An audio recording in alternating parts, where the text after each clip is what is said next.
আগে গভর্নমেন্টের যে পলিসি ছিল, প্রথমে জমি অ্যাকোয়ার করার পলিসিটা খুব মারাত্মক বাজে ছিল। তারা চাকরি হয়েছে তৃণমূলের আমলে, তৃণমূলের কারণে। তৃণমূলের সে তো কোর্টের বিষয় আছে, কোর্টের যা জাজমেন্ট থাকবে সেই মতোই হবে। নেতাজিকে নিয়ে যারা রাজনীতি করতো, মার্ক্সবাদী communist party, forward bloc most probably, যদি ভুল না বলে থাকে, তারাও কোনোদিন বলেনি ভারতবর্ষের প্রথম স্বাধীন প্রধানমন্ত্রীর নাম নেতাজি, তারা বলেনি, বিজেপি বলেছে। ভোটের দিন বিজেপির হয়ে বুথে বসতো না, বসতে ভয় পেয়েছে, সেখানে মানুষ ভোট দিয়েছে আমাদের। না, 1 লক্ষ সরকারি কর্মচারী এবারই রিক্রুটমেন্ট হবে 2026। আগে গভর্নমেন্টের যে পলিসি ছিল, প্রথমে জমি অ্যাকোয়ার করার পলিসিটা খুব মারাত্মক বাজে ছিল তৃণমূল কংগ্রেসের আমলে, এবং কয়েকটা জায়গায় তো যদি সেই জমি অ্যাকোয়ারটাও হতো, কিন্তু কারখানা করতে গেলেই যেভাবে লোকাল ভূমিফোর তৃণমূলের নেতা তাদের কাছ থেকে টাকা নিত, এবং তারা শ্রমিকদের যে সিন্ডিকেট বানিয়েছিল, যেখান থেকেই নিতে হবে লেবারদের, সেই জায়গা থেকেই কিন্তু যারা বড় ইন্ডাস্ট্রিয়ালিস্ট তারা কিন্তু বাংলা থেকে কারখানা করতে চায়নি, ইনভেস্টমেন্ট করতে চায়নি। তারা তুলনায় সাউথে গেছে, নর্থ ইন্ডিয়াতে গেছে, নর্থ ইস্টে গেছে, পশ্চিমবঙ্গ থেকে নর্থ ইস্টে, আসামে গেছে, ত্রিপুরায় গেছে, ওয়েস্ট বেঙ্গলে আসে। গভর্নমেন্টের পলিসি এবারে চেঞ্জ হয়েছে, তাই দেখুন একের পর এক বড় বড় কোম্পানি তারা আসছে। আমি একটা বিধানসভার এমএলএ, আমার বিধানসভায় যারা তৃণমূলকে রিপ্রেজেন্ট করতো তারা দেখলাম রাতারাতি আর তৃণমূলকে রিপ্রেজেন্ট করছে না, রাজনীতি থেকে সরে গেছে। তারা যে বিজেপিতে আসছে এরকম বিষয় না, আমাদের সঙ্গে কেউ যোগাযোগ করেনি, তারা বলছে আমরা রাজনীতি থেকে সন্ন্যাস নিচ্ছি। সন্ন্যাস ছেড়ে দিয়েছে না, আমি জানি না এটা ওরা অ্যাকচুয়ালি, না কোনো কিছু, আমার ওখানে কোনো ডিম থেরাপি হয়নি, মানে ওই ডিম থেরাপি বিজেপির কালচার নয়।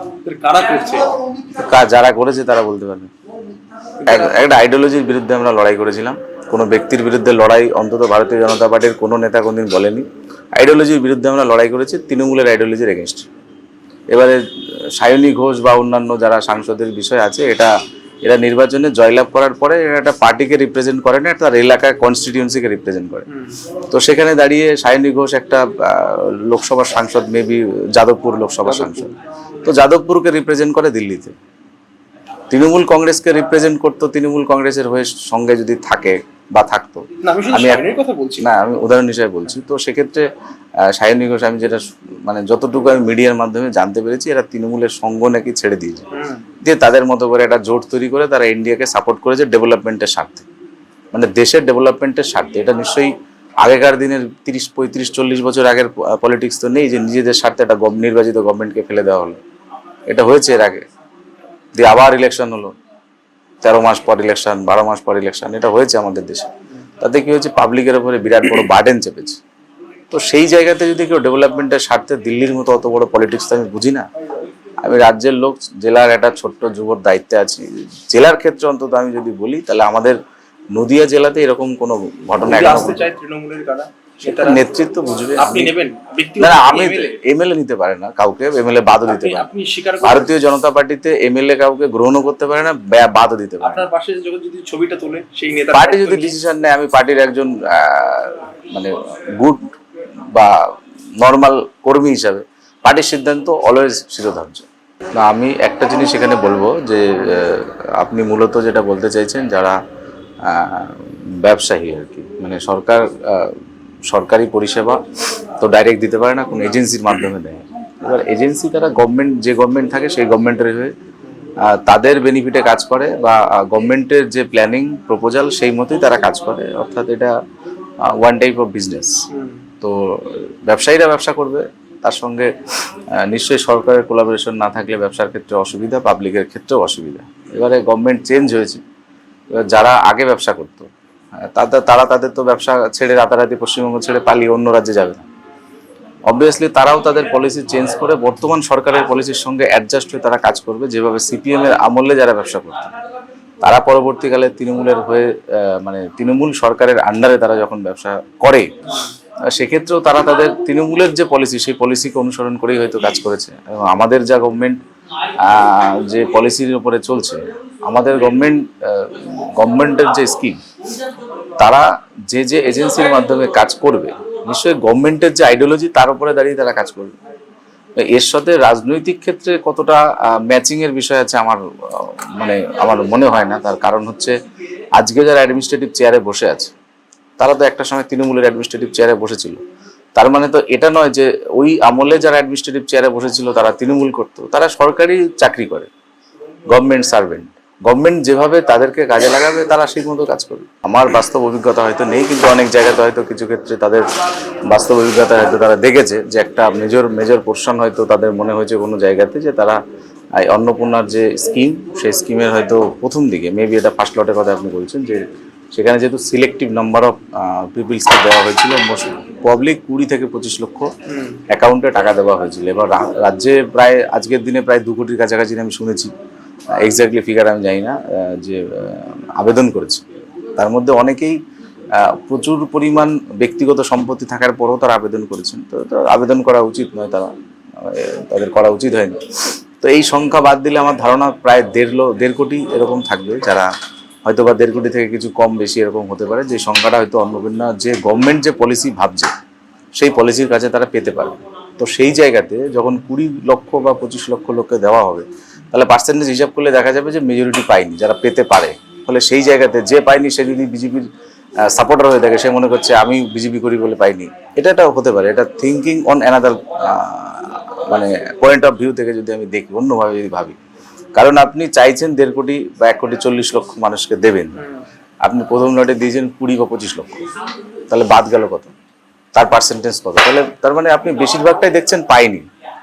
এবারে ভোটার যেহেতু বেশিরভাগই বিজেপিকে ভোট দিয়েছে, তাই তাদের মনে হচ্ছে যে কোনো জায়গাতে যে বিজেপিকে হয়তো বাদ দিয়েছে, এটা আমার যেটা মনে হয়েছে। এবার কিছু জায়গাতে হয়তো হতে পারে ডেটাবেস কালেকশনের একটা বিষয় থাকে, কারণ আপনি যখন 1.5 কোটির মধ্যে 20 লক্ষকে প্রথমে বেছে নিচ্ছেন, তখন ডেটাবেস যার কাছে অ্যাভেলেবেল ইনস্ট্যান্ট পাবে আপনি তখন তাকেই দেবেন।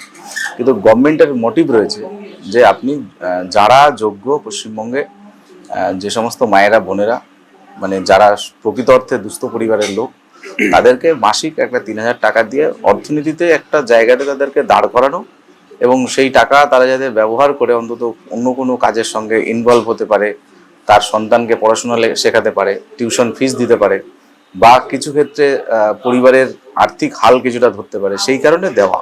না, 1 লক্ষ সরকারি কর্মচারী এবারই রিক্রুটমেন্ট হবে 2026। তারা চাকরি হয়েছে তৃণমূলের আমলে, তৃণমূলের কারণে। তৃণমূলের সে তো কোর্টের বিষয় আছে, কোর্টের যা জাজমেন্ট থাকবে সেই মতোই হবে। যুবকরা চাকরি পাবে তো, এসএসসির অ্যাডভার্টাইজমেন্ট হবে, পুলিশের অ্যাডভার্টাইজমেন্ট হবে, পঞ্চায়েতে অ্যাডভার্টাইজমেন্ট হবে, স্টাফ সিলেকশন কমিশনের মাধ্যমে অ্যাডভার্টাইজ হবে, তার বাইরে সেন্ট্রাল গভর্নমেন্টের চাকরি আছে। তো প্রতি বছরে 1 লক্ষ চাকরি, মানে not a matter of job, government জবের কথা বলছি।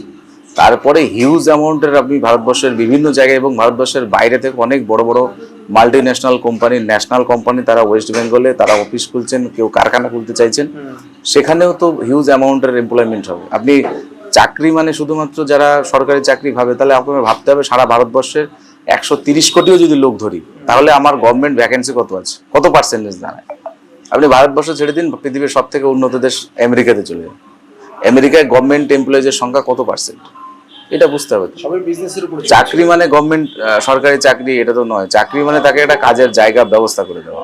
মিডিয়ায় যারা কাজ করে এরাও তো এমপ্লয়মেন্ট, এরাও পাচ্ছে, এদেরও বোঝানো উচিত। মানে মানুষ তো এখন খবর মেনলি মিডিয়ার মাধ্যমে জানে। মানে আগে একটা লাইব্রেরির একটা বিরাট ভূমিকা থাকতো, এখন লাইব্রেরিতে লোক কম যায়, এখন বেশি ইউটিউব, এখন ফেসবুক, এটাই বেশি দেখে। ফলে যারা এখানে খবর করছে তাদের খবরের মধ্যেও আমার মনে হয় অ্যাঙ্গেলটা রাখা উচিত, যে চাকরি মানে শুধুমাত্র সরকারি চাকরি নয়। আমার মনে হয় আমাদের জীবদ্দশায় আমরা এই প্রথম দেখলাম যে বিজেপির এমএলএরা সেবা কেন্দ্র খুলেছে, মানে পাবলিককে সেবা দেওয়ার জন্য। এর আগে এটা আমরা দেখিনি। আজকে নামকরণ হলো, এর আগে সেবা কেন্দ্র অলরেডি খোলা হয়ে গেছে। আজকে মাননীয় মুখ্যমন্ত্রী তিনি বলে দিয়েছেন যে নেতাজি সুভাষচন্দ্র বসুর নামে যদি খোলে, তাহলে গভর্নমেন্টের তরফ থেকে ইয়ে হবে। অনেকেই অলরেডি খুলে ফেলেছে সেবা কেন্দ্র। যার নামে খোলা হচ্ছে তার নামে তো মানে বিজেপির বিরুদ্ধে পুরো কুৎসার উঠে যাচ্ছে। নেতাজির বিরুদ্ধে এরকম কথা আমি জানি না, আমি শুনিনি। আপনি কি চোখে দেখেন নেতাজিকে? নেতাজি আমাদের দেশের অন্যতম মানে প্রথম সারির একজন স্বাধীনতা সংগ্রামী। নেতাজি সুভাষচন্দ্র বসু ভারতবর্ষের চরমপন্থী আন্দোলনের একজন অন্যতম প্রধান মুখ ছিলেন। তো তাকে অবভিয়াসলি তো আমরা, আমাদের পার্টি তো প্রথম বলেছি যে তিনি মানে স্বাধীন ভারতবর্ষের প্রথম প্রধানমন্ত্রী। নেতাজিকে নিয়ে যারা রাজনীতি করতো, মার্ক্সবাদী communist party, forward bloc most probably, যদি ভুল না বলে থাকে, তারাও কোনোদিন বলেনি ভারতবর্ষের প্রথম স্বাধীন প্রধানমন্ত্রীর নাম নেতাজি, তারা বলেনি, বিজেপি বলেছে। আমার ধারণা, আমি এক্স্যাক্টলি ডেটা বলতে পারবো না, আমাদের রাজ্যে টোটাল নাম্বার অফ বুথ হয়তো 80,000-এর কাছাকাছি হবে। এবার তার মধ্যে আমাদের সংগঠন 2026 বিধানসভা নির্বাচন আমরা কত বুথে আমরা এজেন্ট বসাতে পেরেছি এক্স্যাক্টলি ডেটাটা আমার কাছে নেই। আমার ধারণা এটা হলে হয়তো অন অ্যান্ড অ্যাবাউট 50% হয়তো হবে, বা 50 কি 60। এক্স্যাক্টলি ডেটা থাকলে আমি আপনাকে আরো ভালো বলতে পারতাম। আমার যেখানে আমার দায়িত্ব আছে সেখানে আমরা 100% বুথে আমরা এজেন্ট বসিয়েছিলাম। তার মানে ওই বুথে অন্তত একটা লোক আছে যে বিজেপি ঝান্ডা ধরেছে। কিন্তু এমন বহু জায়গা আছে যেখানে একটা লোকও ভোটের দিন বিজেপির হয়ে বুথে বসতে ভয় পেয়েছে, সেখানে মানুষ ভোট দিয়েছে আমাদের। তাহলে আপনি কি ধরবেন সেখানে কারা ভোট দিয়ে? আয়নী ঘোষ বিজেপিতে এসছে বলে আমার কাছে এখনো অফিসিয়াল কোনো খবর নেই। কিন্তু এনডিএ তো আর আমাদের রাজ্যে ক্ষমতা চলছে না, আমাদের বিজেপির গভর্নমেন্ট চলছে।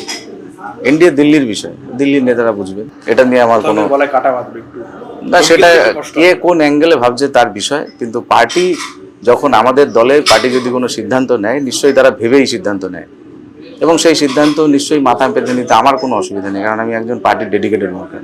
আপনি একটা পরিবারের যদি 10টা লোককে দেখেন, নিশ্চয়ই 10টা লোক আপনার মতো হবে তার কোনো গ্যারান্টি নেই।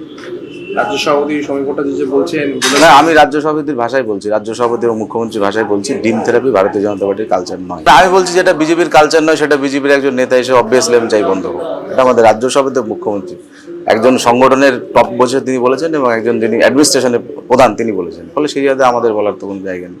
তো সেই কারণে মানুষকে নির্বাচিত করে, কোনো জনপ্রতিনিধিকে মানুষ নির্বাচিত করে উন্নয়ন করার জন্য। ফলে নর্মাল ডিউটি, আমি আমার নর্মাল কাজ করছি। বাকিদেরও হচ্ছে, হয়তো আপনার চোখে পড়েনি। না, আমাদের চোখে সবই পড়ে, এই যে আপনারটা পড়েছে বলে আমি আপনাকে না, আমিও তো বাকিদের দেখছি, অনেকে আমার থেকে ভালো কাজ করছে, আমার চোখে পড়ছে তো। পড়ছে যেমন কি সব জায়গাতে আমাদের যেখানে যেখানে বিজেপির বিধায়ক দারুণ কাজ করছে, তারা ডেভেলপমেন্ট স্কিম তৈরি করছে, তারা ফিউচার প্ল্যানিং করছে, 5 ইয়ার্স প্ল্যানিং করছে কেউ। সেই প্ল্যানিংগুলো এক্সিকিউশন হবে, সময় তো লাগবে, কালকে আপনি দেখতে পারবেন এটাও তো হতে পারে না। যতগুলো ফোন আসে আমি চেষ্টা করি ধরার, যেগুলো পারি না পরে ব্যাক করেন। এটা কি আগের থেকে ছিল, মানে আমি এইটুকু মনে করি যে মানুষ আমাকে প্রয়োজনের বাইরে ফোন করবে না।